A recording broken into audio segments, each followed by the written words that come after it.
What is going on, everybody? Welcome into the Week 14 NFL Power Rankings show. Definitely feels like at this point in the season, these teams have really, for the most part, told us who they are. It's just going to be a matter of how the cards fall at the end of this thing. And with that, for those that have followed this series closely, the tiers are going to look a little bit different this week. There is more of a split between those playoff caliber teams. We know who our Super Bowl contenders are, but this week we're going to take a little bit of a closer look at playoff teams that do have a Super Bowl shot if they get lucky, and then playoff teams that I would be stunned if they win a Super Bowl. We will obviously be getting to those teams a little bit later in the video, but let's go ahead and get started at the bottom. As we dive in, please do hit that like button. It takes just a second. It's a free and easy thing that really supports my channel. But starting at the bottom at number 31, the Jacksonville Jaguars. We'll see if they just shut down Trevor for the rest of the season. He gets knocked out with a concussion in a horribly dirty hit. But yes, this team, you would think, is going to be looking for a new coach in a few weeks, and they just can't win football games.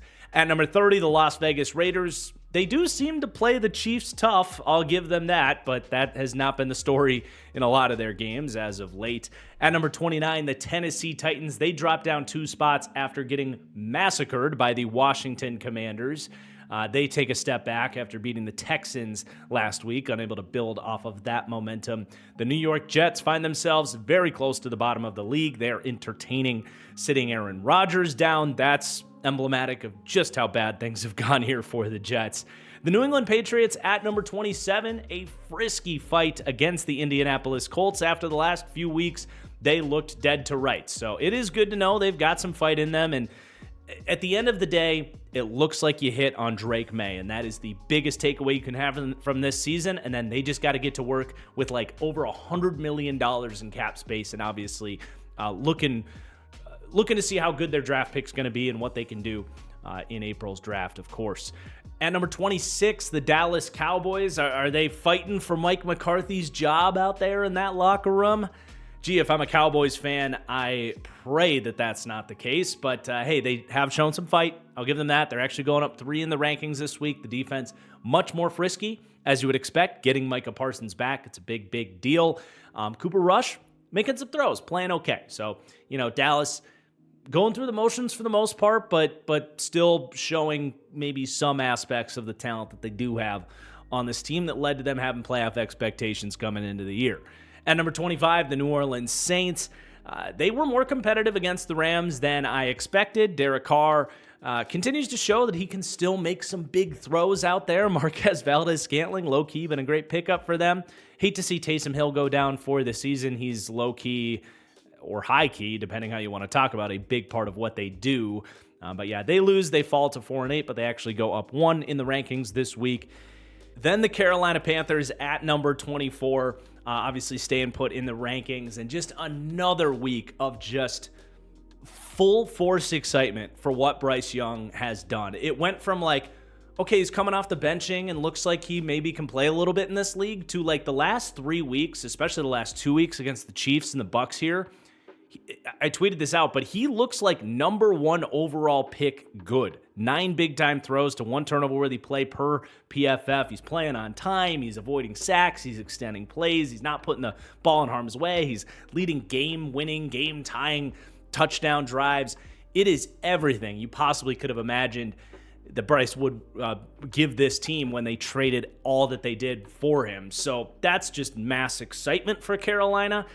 It was actually a little bit of a bummer that they lost this game. It was going to be unrealistic that anything would come of it, but had they not fumbled, Chuba Hubbard, who's been just such a core piece of this team's quote-unquote success, or whatever success they have had this year, he has just a brutal fumble, gets it punched out when they were going to win this game against the Bucs.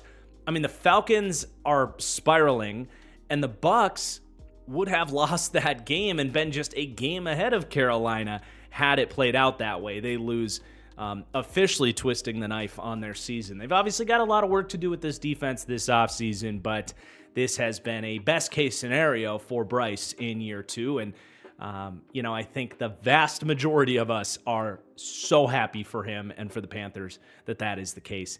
Then the Browns at number 23, rounding out this tier. I was waiting on the edge of my seat in what ended up being a really good Monday Night Football game. Had they won, I would have actually pushed them up a tier, but especially the way that they lost, Jameis Winston just can't decide if he's the villain or the hero, and that was the case on Monday night. But they are a much better football team the last couple of weeks. They beat the Steelers, a really good performance against the Broncos this week. Just 2 Jameis Winston pick sixes, the difference in that game, and that's pretty much the story on any Jameis team, essentially. But we are going to make that jump up to the next tier.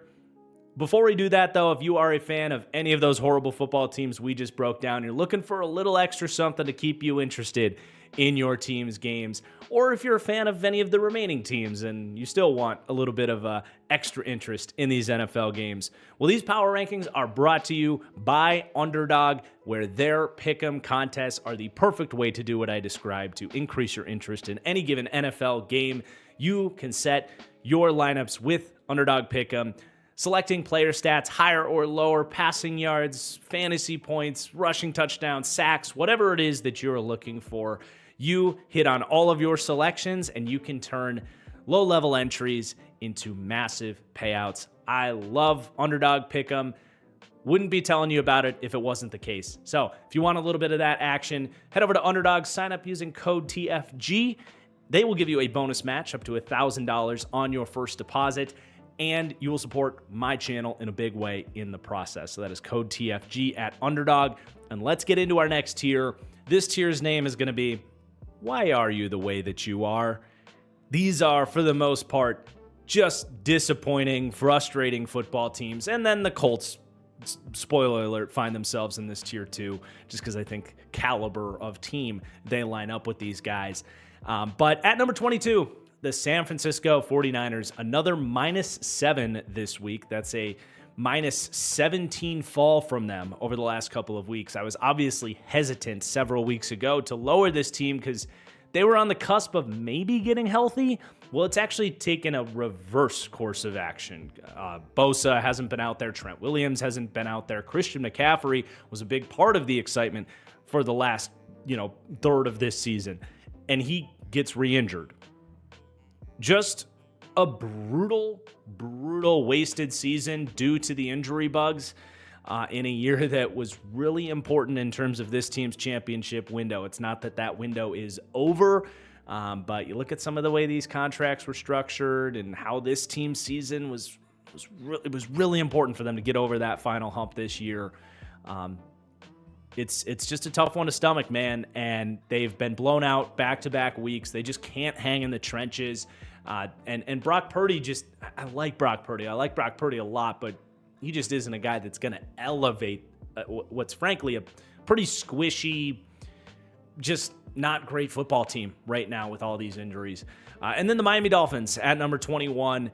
They made things a little interesting there with some, good games against the Patriots and the Raiders. Well, they go against a real team in tough conditions, and they show their true colors against the Packers. And now this team really has to look themselves in the mirror. I think the Dolphins are quietly in a bottom 3 situation in the league. You have a quarterback that I don't need to get too far into it because Dolphins fans are always going to come and protect your guy, but I would not want to find myself in that situation with that quarterback on that contract with his injury, concussion history, not to mention you have an aging, soft roster. Coach McDaniel just hasn't really had that magic luster this year. This team has really got to dig deep and find some answers, and it's the rest of this year, it's probably not going to happen. But then at number 20, the Chicago Bears, +2, firing Matt Eberflus this week. Look, they've obviously gone on this huge losing streak, but this losing streak hurts a little bit more because all these games are so close, right? Like the last couple of weeks have been really tight, close losses to the Packers and the Lions and the Vikings. It's still, in my opinion, a good defense and an offense that, Caleb and those guys are playing much better under Thomas Brown. So they're actually going up 2 in the rankings this week. Very excited to see what their kind of coaching search looks like in Chicago with Eberflus gone finally. Then the Indianapolis Colts, you knew they were coming in this tier, but they beat barely the New England Patriots this week. They get a +3 in the rankings. Now, they actually have something to play for. Colts fans had to be big Browns fans on Monday night, and that made it all the more unlikely that the Colts were going to find themselves in the playoffs. But 2 games behind the Texans in their division. The Texans aren't playing super well right now.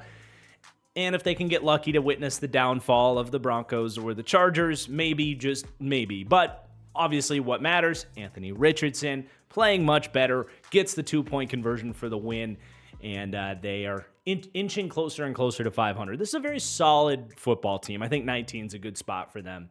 Then the Atlanta Falcons at 18.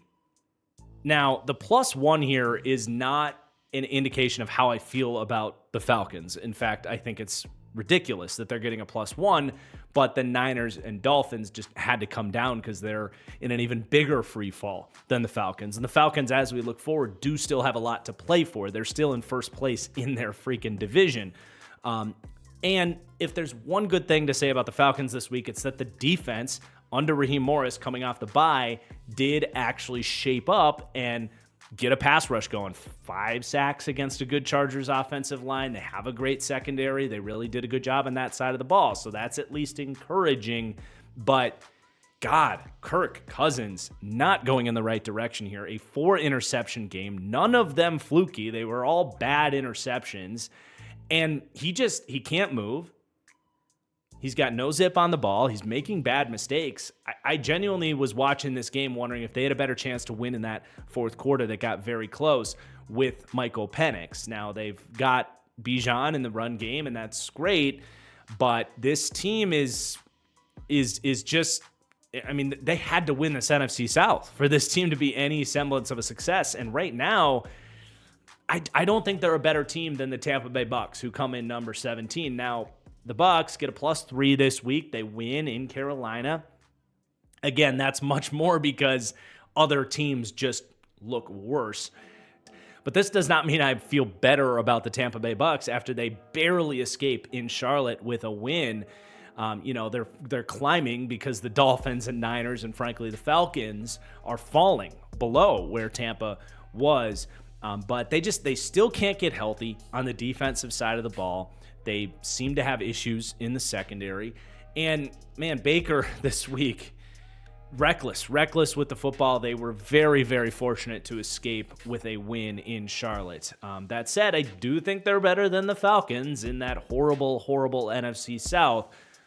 And for what it's worth, Baker has had, this is probably his 3rd game this year where he's just kind of shit the bed and been reckless and wasn't super locked in. Could be, I want to say he was in concussion protocol. Am I misremembering that? Could be a reason to believe he wasn't fully prepared. I could just be crazy misremembering that as I record this at 1 a.m, but I think that was the case. So that there is reason to believe that Baker can focus back in, because for the majority of the Bucs games, Baker has been much, much better than he was in that match. And Mike Evans is still, back and playing great. So if I had to, gun to my head situation, bet on who wins the NFC South, I'm going Bucs, but I'm not highly confident that they're a real playoff caliber team, that they're going to be able to finish this down the stretch when it really shouldn't be too difficult. But I feel like both these teams are going to make things harder on themselves than it needs to be, and that's why they find themselves in this tier of why are you the way that you are. But then at number 16, just kind of by default, the Cincinnati Bengals go up 1. I don't feel any different about the Bengals. They lose again in a week where Joe Burrow played at an MVP level and the defense just no-showed. It's one of the worst defenses I've ever seen. It's frankly hard to explain, given what we felt about Lou Anarumo. But yeah, you don't want to play the Bengals right now. They can beat anybody with Joe Burrow playing the way he's playing. But they can basically lose to anybody as well. But this week, it was a good Steelers team that they that they lost to. So the Bengals at 16 and finishing up the why are you the way that you are tier. But let's jump up to our third tier here, and this is where we start to talk about kind of splitting up those playoff caliber teams, good football teams, but the teams in this tier are teams that I just would not trust really at all to even think about going on a Super Bowl run, but teams that, aren't easy outs and maybe could win a playoff game. And that's going to start with the Rams. Now, their path in is almost exclusively they have to make up that game that they are behind the Seahawks and win that division. It certainly is not impossible for them, but they're going to need the Seahawks to slip up, of course. But yeah, this run game is really good. Kyron Williams is super underrated. Stafford and Kupp and Puka, they're going to make plays offensively, and this defense just continues to be really just surprisingly adequate. I will say that. Jared Verse is just such a problem. Really think Chris Shula is doing a good job with this defense in his first year as a defensive coordinator. So Rams are a good team. We'll see how they can finish up the season. And then the Cardinals at 14, kind of going in the wrong direction here. Just a couple weeks ago, they had sole first place of that NFC West. They have slipped it up in a pair of close game losses to good football teams, the Seahawks and the Vikings. The offense, frankly, has slowed down. They haven't quite been able to find enough answers offensively to complement a defense that is actually keeping them afloat and stealing the show for the Cardinals. I continue to just be blown away by Jonathan Gannon and Nick Rallis with the coverages and ways that they're confusing offenses right now. They're like dropping edge rushers to cover Justin Jefferson and the blitzes and the stunts. They are elevating this defense just so well, and it's an underrated part of this Cardinals team. I'm not ruling them out, even though they've had, some disappointing losses for sure.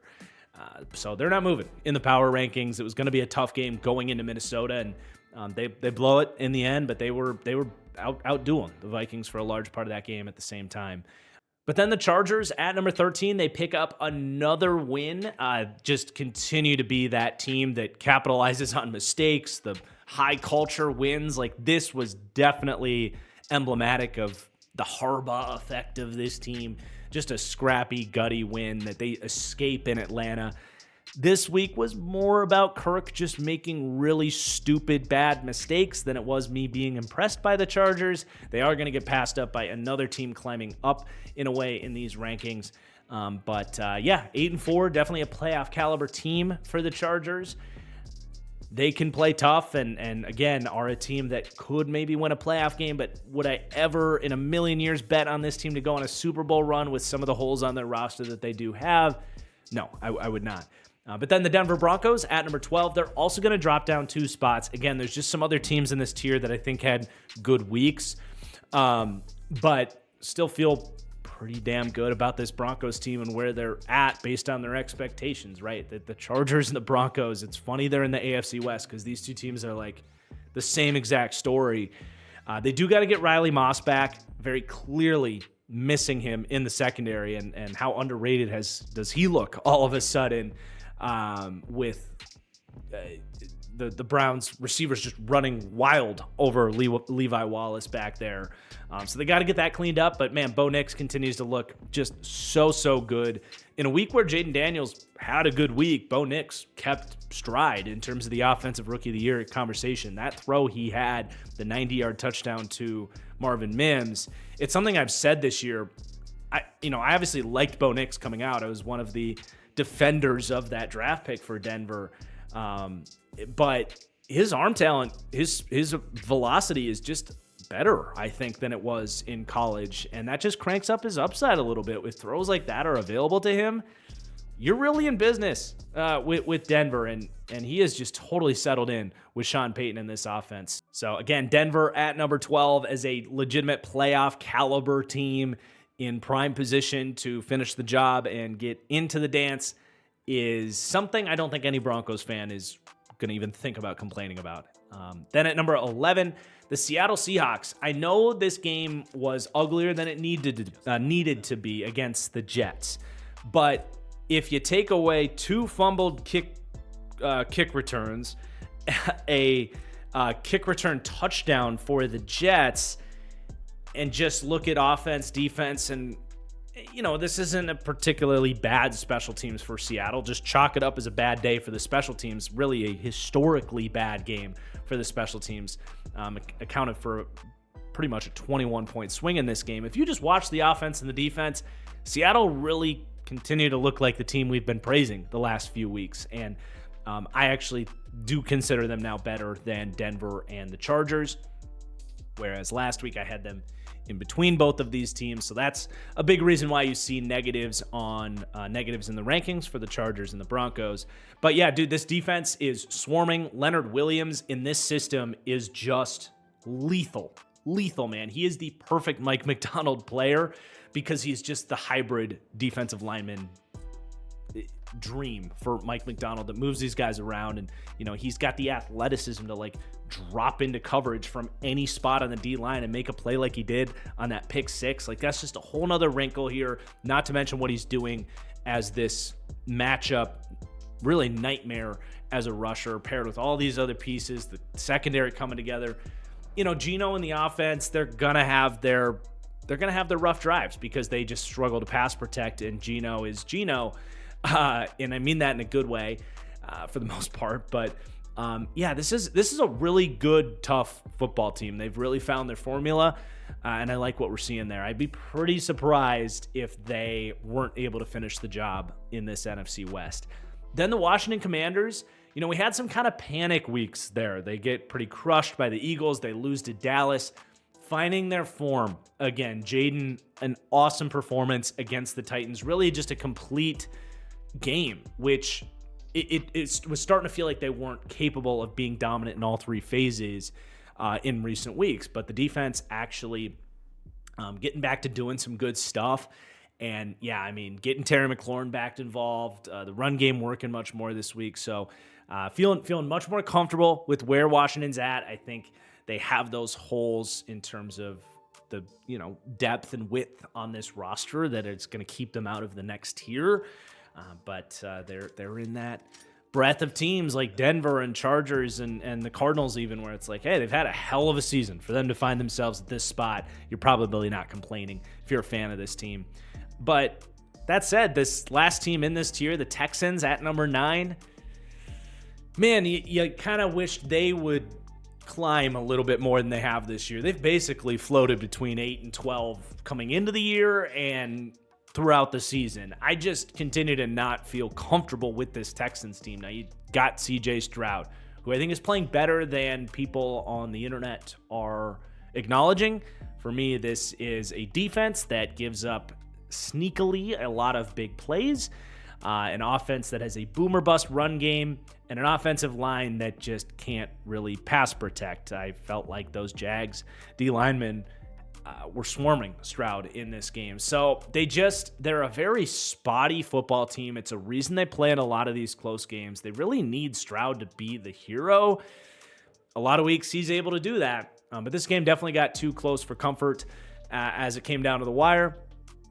And really throughout the game, they just were never really in control until, around the fourth quarter, they pulled ahead and then let the Jags back in. But anyway, they're a good football team, but I don't know that they're consistent enough to really realistically see them winning a Super Bowl. I don't think this team really knows who they are.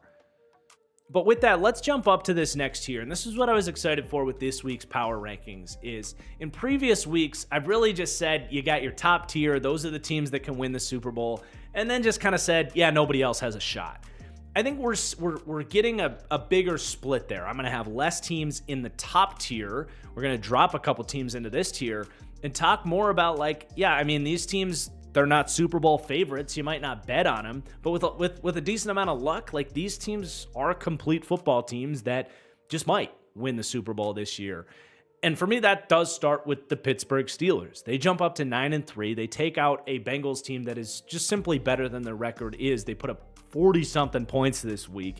And just more of the same, right? Russell Wilson looking so incredible, even if it's against the Bengals defense, extending plays, dropping moon balls, taking care of the football, you name it, just so good. And defensively, man, how did the league let them get another one in Nick Herbig? They lose Alex Highsmith. it hardly matters. Herbig just steps right up. Cam Hayward, I questioned them extending him before the year because he had a down year, like a career worst year by far last year. He's like 35 years old. He's been injured. And he's a legitimate defensive player of the year candidate. TJ Watt impacting this football game. I mean, the ability of this defensive line to take over football games paired with this ramped up offense with Russell Wilson, it's just, they are a good, complete football team. They have holes. That's why they're not in the top tier. But would it be the craziest thing of all time if this Steelers team got a little bit of luck in the playoffs and went on a deep run? No, not at all. Then I got the Green Bay Packers at number 7. I think they have really showed some much more complete team football than in the first 8 weeks of the season. They just were a good team, but struggled to play that complementary brand where, one quarter of the offense would be working, then the offense would falter and the defense would step up. And special teams have been all over the place this year, but they've solved their kicker issue, knock on wood. But yeah, the last 2 weeks, dominant blowout wins coming off the bye week against the Niners and the Dolphins. This run game is just a handful right now because you've got a really nice athletic offensive line. You've got this dominant running back in Josh Jacobs, and you have Matt LaFleur, who has really emerged as one of the run game gurus in the league, not to mention what he does designing the pass game for Jordan Love, who's playing much better, a clean, turnover-worthy, free football game for Jordan Love against the Dolphins in a poor conditions, poor weather football game. You love to see that. The defense playing better. Things are just coming together for Green Bay in a way that, you hoped it would happen coming into the year, and just kind of a more rocky beginning of the season. Starting to feel really good about this Packers team, and big test this Thursday against Detroit in terms of, can they really square up, and take on a team that they're eventually probably going to have to beat if they were to win the Super Bowl. Then the Minnesota Vikings at number 6, they climbed to 10-2. Sam Darnold, man, the last 3 weeks, I've been totally sucked back in. 4 weeks ago, he had that Jags game where he was reckless with the football. They almost blew it in Jacksonville. But he took that to heart, I think, and he has played such good football. He's really settling in with this offense, with the system, with all of these playmakers, getting Jordan Addison more involved. And it wasn't all perfect against the Cardinals, but just stayed the course, finished incredibly strong, game-winning drive at the end of it. And we know what this defense does with Brian Flores at this point. So, the Vikings are a super complete football team. Do you fully trust it with Sam Darnold? I mean, it's hard to say yes, right? But absolutely, this team could get hot, go on a run, and get lucky to win a Super Bowl. So the narrative on those 3 teams especially kind of ramping up the stakes a little bit this week, but we're also kind of lowering the stakes for a couple of the teams that have really been in our top tier from the beginning of the season.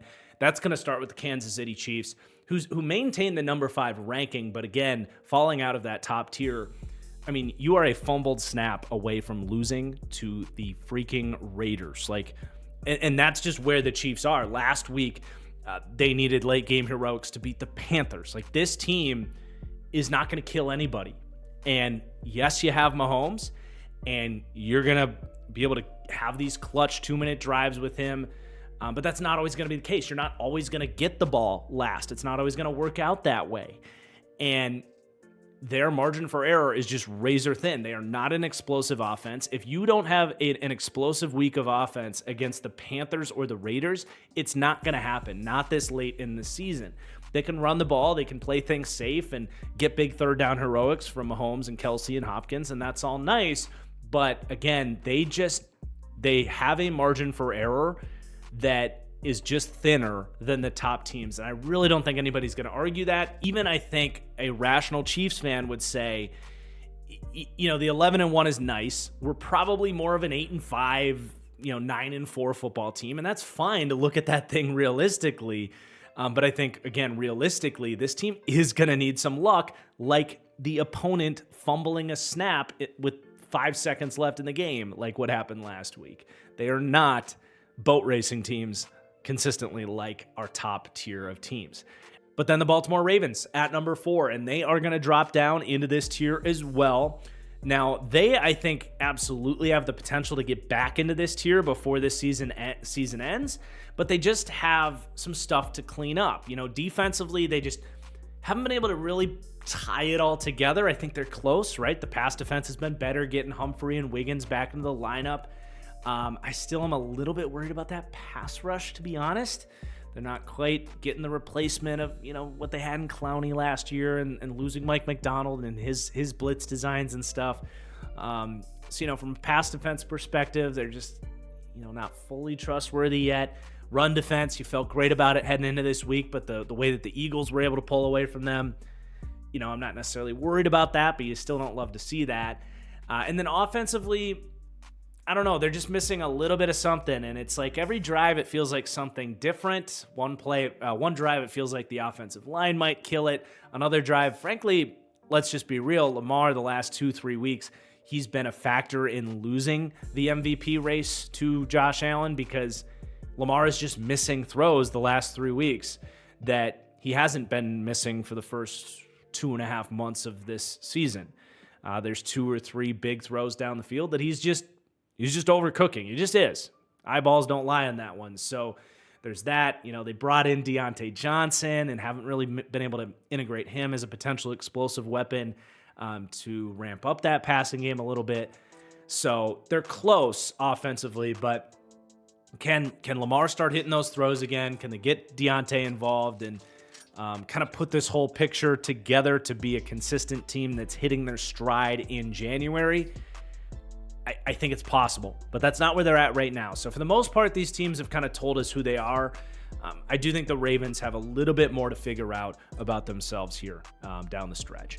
But you got your top tier, just really nothing to add about these teams. They continue to do their thing. I mean, the Philadelphia Eagles, they just keep going, man.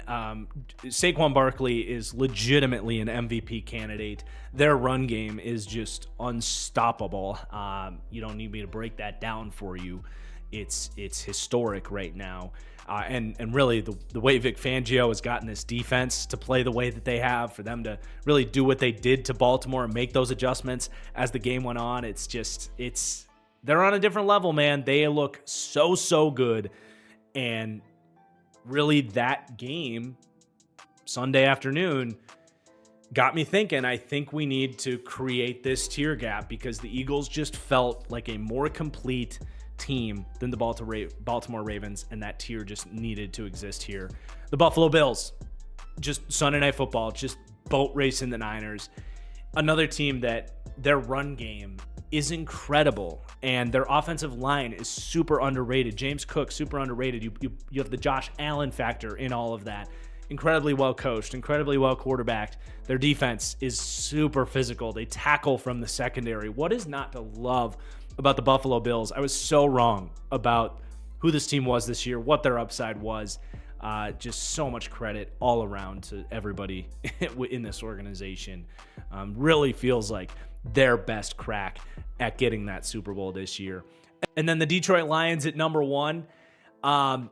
They finally made a mistake offensively this week. I think if Jahmyr Gibbs doesn't fumble at the 5-yard line right before half, and it was a great play by Tyreek Stevenson to punch that ball out. I'm not even really faulting Gibbs for it. But it was a reminder that you can't just boat race everybody, especially a tough division rival that's probably better than the record indicates in Chicago. But yeah, the Bears come back in this game, and the Lions avoided a loss in this one, which was big considering the Vikings and Packers are breathing down their neck. And any 11-1 football team is going to need a little bit of luck to get there. They got it this week where the Bears had just amateur hour, preschool level. No, that's offensive to preschool football coaches if they exist. Just straight moronic clock management by the Bears. Lets Detroit escape. But you still saw a lot to like, right? The way that the defense kicked ass in the first half. Just really methodical offensively against a good Bears defense. I'm not worried about Detroit in any way at this point in time after what we saw on Thursday, and they have a huge game to kind of hold off the Packers here, in turn holding off the Vikings. I mean, most, the Eagles and the Bills, they've got a nice cushion. Hell, the Bills already clinched the AFC East. The Lions don't have that advantage to kind of coast here. They need to keep putting these tough division opponents down. And again, Thursday night doesn't get any better than Lions-Packers right now. So there are your Week 14 NFL Power Rankings. If you guys enjoy my analysis and you want more of a thorough breakdown of last week's games, I remind you to check out the Fully Inflated Football podcast. That channel link, if you want to watch it on YouTube, is in the description below, or just search Fully Inflated wherever you get your podcast. Beyond that, I just really appreciate you guys for watching. Please do hit that like button on the way out. Make sure you subscribe so you don't miss all of my weekly NFL content. We got draft stuff just around the corner, baby. We're really getting close to that. But yeah, thank you for watching, and we'll see you later. Peace out.